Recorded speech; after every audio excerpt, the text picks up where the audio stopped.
স্বাগতম জনাইছোঁ জিকে মাইন আছামৰ সমূহ দৰ্শকলৈ। দেশত কৰোনাত আক্ৰান্তৰ সংখ্যা দ্ৰুতগতিত বৃদ্ধি পাইছে। কৰোনা ভাইৰাছৰ আক্ৰান্তৰ সংখ্যাই প্ৰতিদিনে অভিলেখ গঢ়িছে। ভাৰতবৰ্ষত এতিয়ালৈকে প্ৰায় 5.28 লাখতকৈ অধিক লোকে কৰোনাত আক্ৰান্ত হৈছে। ইয়াৰ মাজতে কৰোনা ভাইৰাছৰ নতুন লক্ষণে সমস্যাত পেলাইছে স্বাস্থ্য বিভাগক। আমেৰিকাৰ মেডিকেল সংস্থা centre for disease control and প্ৰিভেনশ্যনে কোৱা অনুসৰি কৰোনা ভাইৰাছত আক্ৰান্ত লোকৰ দেহত আৰু 3টা লক্ষণে দেখা দিছে। এতিয়ালৈকে জ্বৰ, উশাহ লোৱাত সমস্যা, কাহ আৰু শাৰীৰিক দুৰ্বলতাক কৰোনাৰ লক্ষণ হিচাপে গণ্য কৰা হৈছে। কিন্তু তাৰ মাজতে আমেৰিকাৰ মেডিকেল সংস্থা centre for disease control and প্ৰিভেনশ্যনে কৰোনাত নতুন 3টা লক্ষণৰ কথা পোহৰলৈ আনিছে। আমেৰিকাৰ এই মেডিকেল সংস্থাটোৱে কোৱা মতে নাকেৰে পানী ওলাই থকা, বমি হোৱা আৰু ডায়েৰিয়াও হ'ব পাৰে কৰোনাৰ লক্ষণ।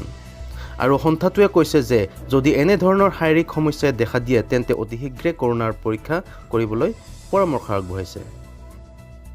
গতিকে দৰ্শকসকললৈ এটা অনুৰোধ, যদি এই 3টা লক্ষণৰ ভিতৰত যিকোনো এটাও যদি লক্ষণ দেখা দিছে তেনেহ'লে অতি শীঘ্ৰে COVID-19 টেষ্ট কৰাওক আৰু নিজৰ দেহ, নিজৰ পৰিয়াল আৰু নিজৰ দেশখনক বচাওক।